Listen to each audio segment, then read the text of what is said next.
My brother handed me a $70,000 invoice for family estate upkeep, telling me to step up or be banned from Thanksgiving. He didn't know I had secretly bought the property years ago. I accepted his ban, then legally evicted him during dinner. This is where the story truly begins, and you won't want to miss what happens. Make sure you're subscribed to see it through to the end. We're always curious. Where in the world are you all watching from today? Let us know in the comments. I was lying in a hospital bed, the sterile smell of antiseptic stinging my nose, when my phone buzzed with the notification that would end my relationship with my family. I wasn't dying, but I felt like I had been run over by a truck. I had just undergone an emergency appendectomy after collapsing in the middle of a deposition. Being a partner at a high-stakes real estate law firm meant that stress was my baseline, but my body had finally forced a hard reset. I was groggy, in pain, and alone. My fiancé, who was currently on a business trip in Tokyo, was frantically trying to get a flight back. But for now, it was just me and the IV drip. I had texted the family group chat, consisting of my mother, Josephine, my older brother, Jack, and his wife, Vanessa, 4 hours ago to tell them I was in surgery. Response: radio silence.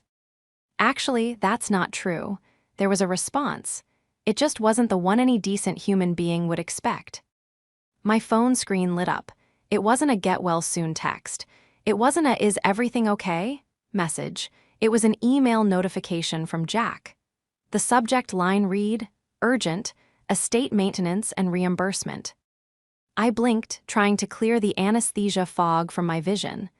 I tapped the screen with a trembling finger. There was no greeting, no inquiry about my appendix or my recovery. There was just a PDF attachment and a short, curt message. Lydia. See attached. As discussed, the house is falling apart. Vanessa and I have been fronting the costs for the last year to keep Mom comfortable and maintain the legacy Dad left us. We can't carry this alone anymore. Since you're doing so well for yourself in the city, it's time you stepped up like Dad did. We expect the transfer by the end of the month. Don't make me chase you for this. Jack. I opened the PDF. It was an invoice. A literal, itemized invoice created in some basic accounting software.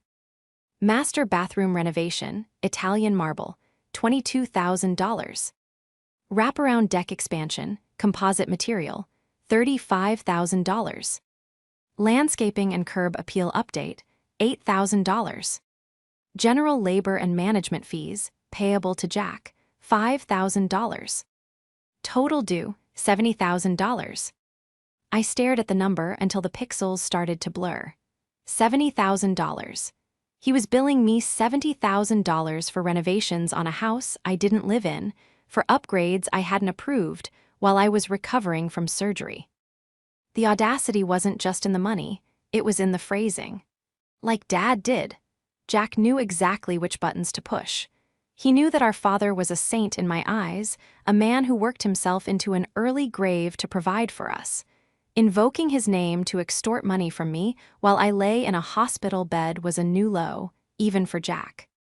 I dropped the phone onto the sheets, a bitter laugh bubbling up in my throat that turned into a wince of pain as my stitches pulled. They didn't care if I was okay. They only cared if my bank transfer went through.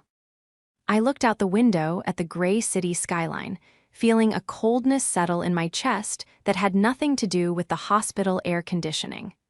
I realized then that the check they were waiting for wasn't coming, but something else was.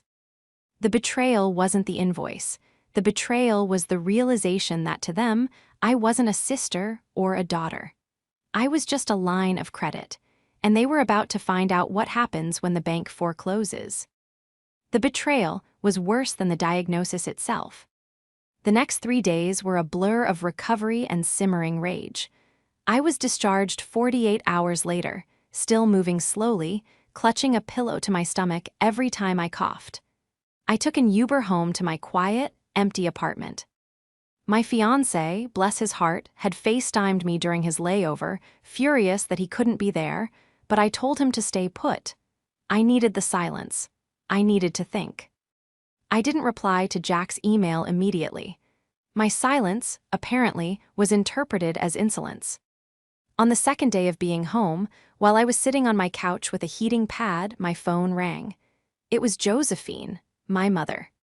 "Hi, Mom," I said, my voice raspy. I waited for it. I waited for her to ask how I was feeling. "Lydia," she started, her voice tight with that specific tone she used when she wanted to play the peacemaker, but was actually just doing Jack's bidding. "Jack tells me you haven't responded to the invoice." I closed my eyes, pinching the bridge of my nose. "Hello to you too, Mom. Yes, I'm still in pain, thanks for asking. The surgery went well." There was a pause on the other end, a brief, awkward silence where she at least had the decency to feel momentarily ashamed. "Oh, honey, you know we're worried. But Jack is. He's under a lot of pressure. The house is a lot of work. He's just trying to keep things nice for the family, for us." "For us?" I repeated, my voice rising slightly. "Mom, he put in a $22,000 marble bathroom. That's not maintenance, that's luxury. And he wants me to pay for it." "He's the man of the house now, Lydia," she said, reciting the line I had heard 1,000 times since Dad died. "He knows what's best. He says the property value needs to be maintained if we're going to keep Dad's legacy alive. You know how much that house meant to your father." "Dad didn't believe in spending money he didn't have," I countered, the painkillers making my filter thinner than usual. "And Jack is asking me to foot the bill for a deck I will never use." "Well, maybe if you visited more," she snapped, her tone shifting from martyr to accuser. "Vanessa says you're too busy with your fancy lawyer friends to care about family anymore. They're just asking for your share, Lydia. You have so much of it. Why are you being so stingy with your own brother?" Stingy, the word hung in the air. I looked around my apartment. It was nice, yes. I worked 80-hour weeks for it. I missed birthdays, holidays, and dates for it. I sacrificed my health for it, literally, considering I was answering this call while recovering from stress-induced organ failure. "I'm not paying it, Mom," I said firmly. "I didn't authorize the work. I don't live there. I'm not paying for Jack's renovation fantasies." "Then you're breaking this family apart," she said, her voice trembling with weaponized frailty.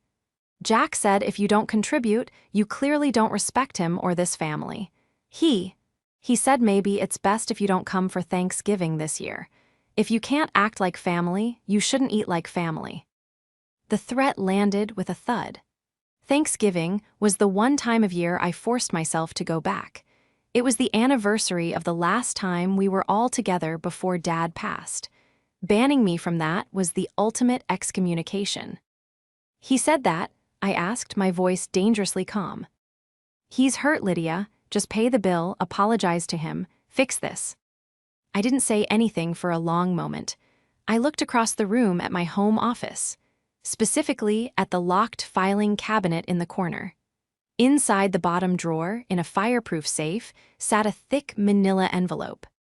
Jack and Josephine thought they were the gatekeepers of my childhood home. They thought that because Jack lived there, and Mom lived in the in-law suite, and they played Lord and Lady of the Manor, that they held all the cards. They thought my only role was to send checks to keep the lights on. "Okay, Mom," I said softly. "I understand where you all stand." "So you'll pay," hope rose in her voice. "I'll handle it," I said. "Tell Jack I received the message loud and clear." I hung up before she could say anything else. I didn't cry. I didn't scream. Instead, I stood up, walked slowly to my office, and unlocked the cabinet. I pulled out the file labeled Element Properties LLC. My hands shook slightly, not from fear, but from adrenaline. They had forgotten one crucial thing. The gatekeeper isn't the person who lives in the house. It's the person who holds the keys. To understand why I did what I did, you have to understand the history of the house, and the history of Jack. Our father was a good man, but he wasn't a businessman. He was a dreamer. He built that house with his own hands 30 years ago, a sprawling Victorian-style farmhouse that was far too big for our needs but perfect for his ego. When he died 5 years ago from a sudden heart attack, he left behind a massive void and an even massive amount of debt. Jack was 37 at the time. He had just been fired from his third sales job in a row, something about creative differences with management, which usually meant Jack refused to follow basic instructions. When Dad died, Jack immediately swooped in. He wore the black suit, he shook the hands at the funeral, and he loudly proclaimed to everyone that he would take up the mantle. He moved his wife, Vanessa, and their 2 kids into the main house to take care of Mom. Mom, paralyzed by grief, was grateful. She thought Jack was stepping up. I knew better. I was the one going through Dad's papers. I found the second mortgage. I found the maxed-out credit cards. I found the foreclosure notice that arrived 2 weeks after the funeral. Dad had been drowning, and the house was the anchor pulling him down. I tried to tell Jack. I sat him down at the kitchen table, the foreclosure notice in my hand. "We have to sell," I had said. "The equity is gone. The bank is taking it in 90 days. Jack had slammed his fist on the table. "We are not selling Dad's L. Legacy, you just want to cash out. You always were cold, Lydia. This is our home." He refused to listen to reason. He refused to look at the numbers. He just kept shouting about legacy and honor. I couldn't let Mom lose her home. She was too fragile. So I did something drastic. I used every penny of my savings, leveraged my partnership track bonus, and took out a personal loan. I created an anonymous LLC, Element Properties, and I approached the bank directly. I bought the debt. I bought the house out from under the foreclosure proceedings. Technically, Element Properties LLC owned the house. I was the sole member of that LLC. I drafted a lease agreement, a standard rental agreement.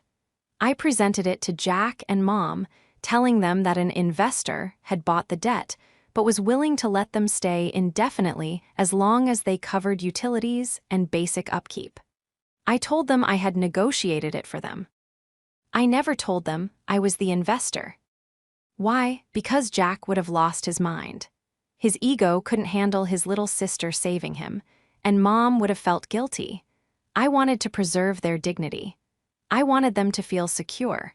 So I let them believe some benevolent, faceless corporation owned the paper and that they were the masters of the domain. For 5 years, I paid the property taxes. I paid the insurance. I paid for the new roof when it leaked in 2021. I did it all silently, through the LLC management portal, while Jack played the big shot. Jack, meanwhile, had settled into his role as the Lord of the Manor. He was currently a regional sales manager for a solar panel startup. From what I gathered, his job mostly consisted of posting LinkedIn motivational quotes and buying suits he couldn't afford. And then there was Vanessa, who listed her occupation as full-time boy mom and lifestyle curator. She treated the house, my house, as her personal content studio. She was constantly posting photos of their renovations, their estate, their success. They lived rent-free. All they had to do was pay the electric bill and mow the lawn. And yet, every few months, Jack would ask me for a loan for a business opportunity or a medical emergency for the kids that turned out to be a vacation to Disney. I usually gave in for Mom's sake. But this invoice, this $70,000 demand, this was different. I pulled up Vanessa's Instagram on my laptop. There it was, a reel posted yesterday. The camera panned over a gleaming new deck, the wood pristine and expensive. Jack was standing on it, holding a glass of scotch, looking out over the yard like a plantation owner. Caption: "Big things happening at the estate. Hubby making sure the family legacy shines. Blessed renovation legacy, boss life." I zoomed in on the photo. The deck was massive. It was easily a $30,000 job. And the marble bathroom? I scrolled down. A selfie of Vanessa in a bathroom that looked like it belonged in a 5-star hotel. Caption: "Self-care sanctuary. You have to invest in yourself." They weren't maintaining the house. They were upgrading it to fuel their delusions of grandeur, and they were handing me the bill because they thought I was too weak to say no. They thought I was just the sister who wrote checks. They didn't realize I was the landlord. I looked at the date on the invoice. I looked at the threatening email. Don't bother showing up for Thanksgiving." "Okay, Jack," I whispered to the empty room. "I won't show up for Thanksgiving, but neither will you." I picked up my phone and dialed a number I hadn't called in years. My old mentor from law school, who now specialized in landlord-tenant disputes and high-conflict evictions. "Hey, Sarah," I said when she picked up. "I have a job for you, it's personal, and I need it executed on a holiday." The next morning, I didn't go to the office. Instead, I sat in the sun-drenched conference room of Sarah's boutique firm, Vanguard Litigation. Sarah, a woman who could terrify a grizzly bear with a single raised eyebrow, was reviewing the documents I had brought. The original deed transfer to Element Properties, LLC, the lease agreement Jack and Mom had signed 5 years ago, and of course, the ridiculous $70,000 invoice. Sarah slid the invoice across the mahogany table, tapping a manicured fingernail on the total. "Let me get this straight. Your brother, the tenant, decided to perform major structural renovations on a property he does not own without written consent from the landlord, who happens to be you and is now billing you for the privilege." "He doesn't know I'm the landlord," I reminded her, pouring myself a glass of water. My side still ached from the surgery, but the pain was dull compared to the sharp clarity of my plan. "He thinks Element Properties is some faceless investment group that I manage communication with. He thinks he's billing his little sister for her share of the family duty." "It's breathtaking," Sarah mused, flipping through the lease agreement. "Truly. Look at Clause 14, Section B. Tenant shall not make any material alterations, additions, or improvements to the leased premises without the prior written consent of the landlord." And here, Clause 22, unauthorized alterations become the property of the landlord immediately, and tenant may be liable for costs to restore the premises to original condition. "He handed me the evidence on a silver platter," I said. "He documented his own breach of contract." "So what's the play?" Sarah asked, leaning back. "We could just send a cease and desist, or a simple no. Why the nuclear option?" I looked down at my hands. "Because he told me not to come to Thanksgiving, because he's using Dad's memory to manipulate Mom, and because—" I hesitated, then pulled up a credit report I had run on myself that morning. "Because I did a little digging before I came here. Jack didn't just invoice me. He tried to open a line of credit in Dad's name last week. It was flagged because, well, Dad is deceased, but the attempt was made." Sarah's eyes narrowed. "Identity theft against your late father." "He's desperate," I said. "You don't build a $30,000 deck when you're broke unless you're trying to flip the asset or impress someone. I need you to find out what he's hiding. If he's coming after me for 70 grand, he's in a hole much deeper than that." Sarah nodded, the predatory glint in her eyes sharpening. "I'll have my forensic accountant look into his solar, business, and his personal liabilities. If he's living beyond his means, there's a paper trail. Meanwhile, what do you want to do about the house?" "I want him out," I said, the words tasting like ash and iron. "He's had 5 years of a free ride. He's abused the property, he's abused my mother's finances, I'm sure of it, and now he's trying to extort me. Prepare the notice to quit, but don't serve it yet. I need to know exactly how deep the rot goes before I cut it out." "And the reason for eviction?" Sarah asked, pen poised. "Material breach of lease, unauthorized structural changes, and—" I paused, thinking of the invoice again. "Let's throw in failure to maintain quiet enjoyment. He's creating a nuisance. I want the paperwork bulletproof. I want it so tight that even if he hires the best lawyer in the state, which he can't afford, he'd still lose in summary judgment." "Done," Sarah said. "I'll have the background check on Jack and Vanessa by tomorrow. Go home, Lydia. Rest. Let me sharpen the knives." I left her office, but I didn't feel relieved. I felt a heavy, sinking dread. I was initiating a war. But as I checked my phone and saw a new Instagram notification from Vanessa, a video of them toasting champagne on the new deck with the caption, "Living the life we deserve," my resolve hardened. They were celebrating on the deck of the Titanic, and they had no idea I was the iceberg. The initial confrontation happened 48 hours later. I was back in my apartment, reviewing the dossier Sarah had sent over. It was worse than I thought. But before I could fully process the financial horror show in front of me, my phone rang. It was Jack. I hit the record button on my laptop. Legal in our state as long as one party consents, and I certainly consented and put him on speaker. "Lydia," he barked, "no hello, no how are you?" "Jack," I replied, keeping my voice even. "I assume you're calling about the invoice." "I'm calling because the money isn't in my account," he snapped. "I told you, the contractors need the final draw. I put my reputation on the line with these guys. They're expecting payment." "Your reputation?" I asked, looking at the report on my screen which showed 3 pending lawsuits from previous contractors he hadn't paid. "Jack, I never authorized these renovations. I never agreed to pay for a marble bathroom. That's not maintenance. That's a remodel." "It's for the value of the estate," he shouted, his voice cracking with that specific arrogance of the incompetent. "You sit there in your high-rise apartment, hoarding your money, while I'm down here in the trenches taking care of Mom and the house. You owe this to us. You owe this to Dad." "Dad wouldn't have spent $70,000 on a deck when he didn't have a retirement fund," I cut in. "And neither will I. I'm not paying the invoice, Jack." The silence on the other end was deafening. It was the silence of a man who had already spent the money he didn't have.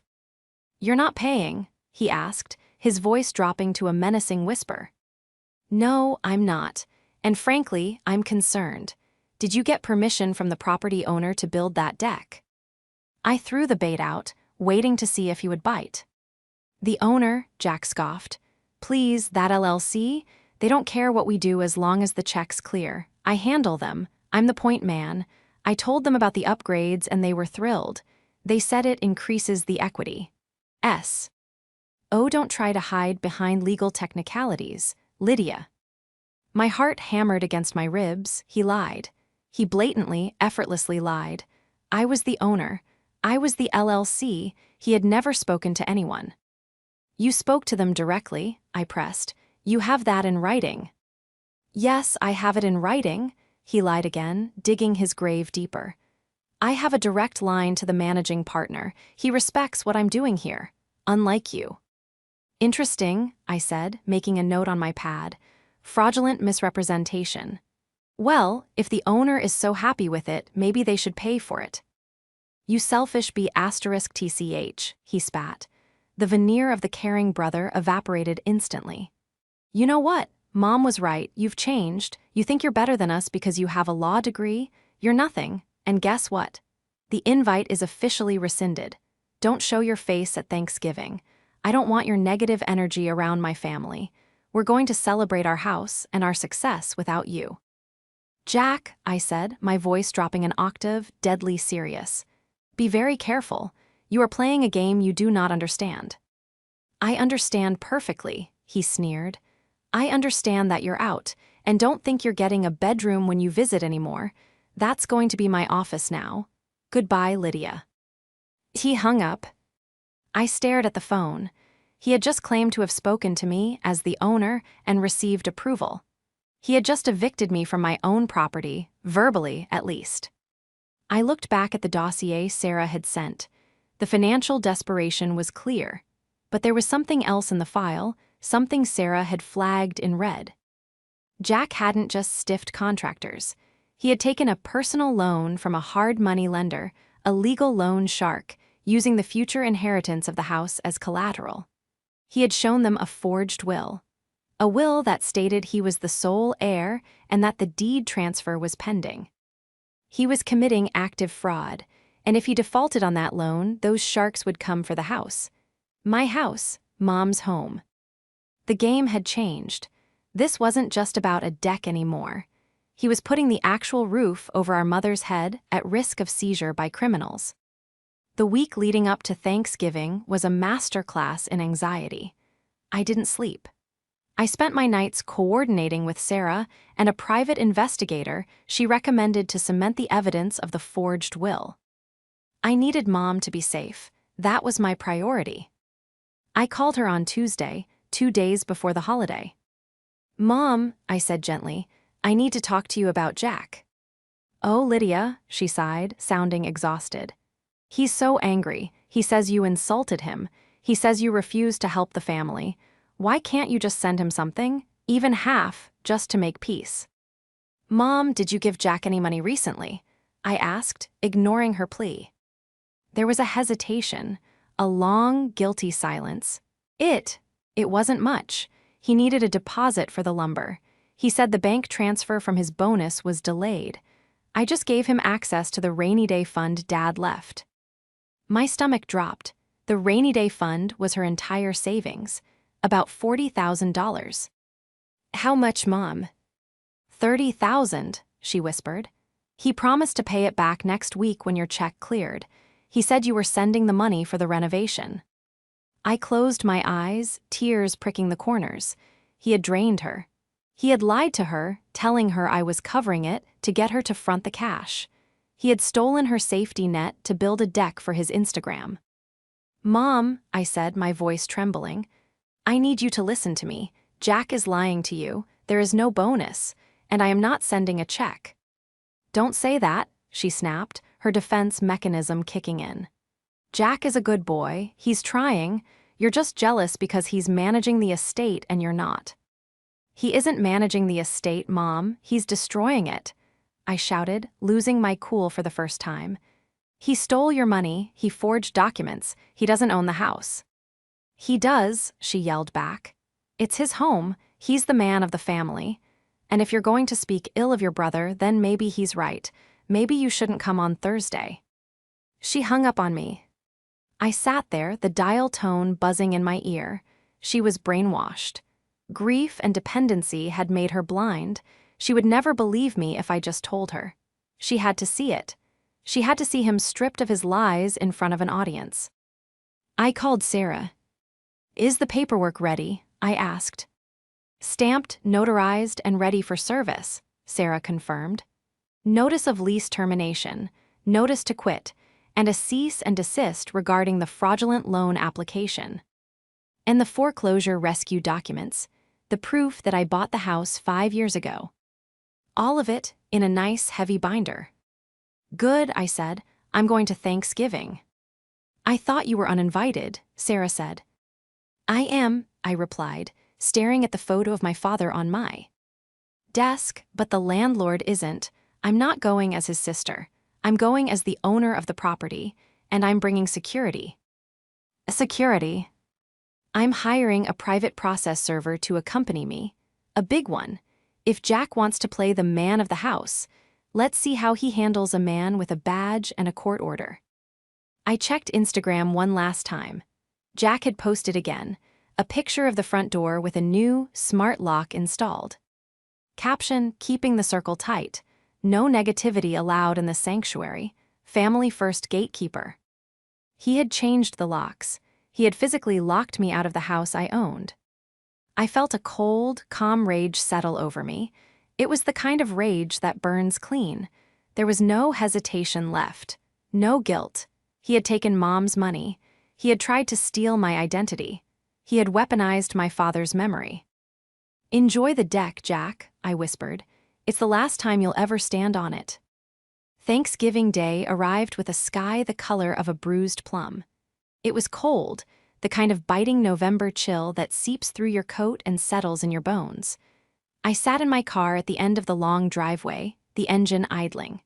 Beside me sat Mr. Henderson, a process server who looked more like a retired linebacker than a legal courier. He was silent, reviewing the paperwork one last time. My phone buzzed. It was an Instagram notification. I looked down. Jack had just posted. It was a photo of him standing in front of the front door, wearing a cable-knit sweater that I knew for a fact Mom had bought him. He was smiling that wide, politician smile, one arm around Vanessa, the other resting possessively on the doorframe. Caption, grateful for what matters most. A home filled with love, a legacy secured, and the strength to keep the negativity out. Thanksgiving head of household blessed. The hypocrisy was so thick I could almost taste it. He was standing in the doorway of a house I paid for, wearing clothes Mom paid for, bragging about excluding the person who kept the roof over their heads. I didn't just feel anger anymore. I felt a cold, clinical need for correction. I opened the comment section. My fingers flew across the screen. I typed the words I had been holding back for 5 years. That deck you're standing on, I own it, and the lock's already changed, or it will be in 5 minutes. Check your front door, Jack. I hit send. Ready? I asked Henderson. Ready when you are, ma'am, he grunted. I put the car in drive and rolled up the gravel driveway. There were 3 other cars there: Vanessa's leased SUV, Mom's sedan, and an old beat-up truck belonging to Vanessa's parents, who were apparently also invited to the feast I was banned from. We got out. I could hear laughter coming from inside. The smell of roasting turkey wafted through the air, triggering a sharp pang of nostalgia that I quickly suppressed. I walked up the steps to the new, expansive deck. It was, admittedly, nice work. Expensive work, my money at work. I reached the front door. The new smart lock keypad glowed blue. I didn't have the code, obviously, but I didn't need it. Mr. Henderson, I said. He stepped forward and produced a drill. We weren't breaking in. As the landlord, I had the right to enter for emergency maintenance or lease violations, provided notice was given. The notice was in his hand. And since they had changed the locks without providing the landlord a key, Clause 9 violation, I was allowed to regain entry. The sound of the drill was loud, cutting through the holiday quiet. The laughter inside stopped abruptly. 30 seconds later, the door swung open. Jack was standing there, a carving knife in his hand, his face flushed with wine and indignation. "What the hell is going on?" he shouted. "Lydia, I told you." He stopped when he saw Henderson, who was 6'4" and standing with his arms crossed. "Happy Thanksgiving, Jack," I said, stepping past him into the foyer. The house was warm. The table in the dining room was set beautifully. Mom was standing by the kitchen door, her hands covered in flour, looking terrified. Vanessa was holding her phone, likely recording for her stories. Her parents sat at the table, forks halfway to their mouths, looking confused. "You can't be in here," Jack sputtered, following me. "I told you you're not welcome. This is my house. I'm calling the police." "Go ahead," I said, dropping my heavy leather bag onto the dining table. It made a loud thud, rattling the fine china. "Call them. I'd love for them to see the deed." "What are you talking about?" Vanessa piped up, her voice shrill. "Jack, get her out of here. She's ruining the vibe." "Mom," I said, ignoring Vanessa and turning to Josephine. She looked small, older than I remembered. "Mom, I need you to sit down." "Lydia, please," Mom begged, tears welling in her eyes. "Don't cause a scene. Jack has worked so hard." "Jack hasn't worked a day in his life regarding this house," I said. My voice rising. "Jack, tell them who owns this house." Jack's face went from red to pale. He looked at the paperwork on the table. He looked at Henderson. He knew. It's complicated," Jack stammered. "It's an LLC, I manage it." "It is an LLC," I corrected. "Element Properties LLC. And do you know who the sole signatory of that LLC is?" I unzipped the bag and pulled out the binder. I flipped it open to the Articles of Organization. I turned it around so everyone could see. "Member, Lydia Marie Sterling." The room went silent. The only sound was the hum of the refrigerator. "I bought this house 5 years ago, Mom," I said, looking directly at her. "When the bank was foreclosing, when Dad died and left us with nothing but debt. Jack didn't save the estate. I did. I bought the debt. I set up the lease. I have paid every property tax bill, every insurance premium, and every major repair for half a decade." That's a lie," Jack whispered, but his voice lacked conviction. "She's lying. She's trying to steal it from me." "Steal it?" I laughed, a harsh, humorless sound. "I can't steal what I already own, Jack." I pulled out the next document, the invoice. "And this," I held up the $70,000 bill. "You sent me an invoice for renovations I didn't approve, on a house I own, using money you stole from Mom." "He didn't steal from me. Mom cried out, moving to stand next to Jack. I gave it to him. He said it was for lumber. He said you were sending the money back. I never agreed to send any money, Mom, I said gently. He lied to you. He took your $30,000, your life savings, and he spent it on a deck and a marble bathroom because he wanted to play rich on Instagram. There is no bonus coming, Mom. There is no reimbursement. He spent your safety net on vanity. Mom looked at Jack. She looked at his expensive sweater. She looked at the expensive wine on the table. Jack, she asked, her voice trembling, is that true? Does Lydia own the house? Jack looked like a cornered animal. It doesn't matter whose name is on the paper. I'm the one living here. I'm the one taking care of you.